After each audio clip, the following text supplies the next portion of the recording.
mê hoa có kịp về làm nào như vô đã rồi làm nó đã ra về hoa có kịp về làm nào như vô đã ra về làm nó đã ra về hoa có kịp về làm nào như vô đã rồi làm nó đã ra về hoa có kịp về làm nào như vô đã ra về làm nó đã ra về hoa có kịp về làm nào như vô đã rồi làm nó đã ra về hoa có kịp về làm nào như vô đã ra về làm nó đã ra về hoa có kịp về làm nào như vô đã rồi làm nó đã ra về hoa có kịp về làm nào như vô đã ra về làm nó đã ra về hoa có kịp về làm nào như vô đã rồi làm nó đã ra về hoa có kịp về làm nào như vô đã rồi làm nó đã ra về hoa có kịp về làm nào như vô đã rồi làm nó đã ra về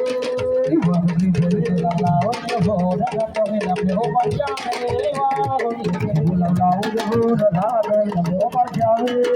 hoa có kịp về làm nào như vô đã rồi làm nó đã ra về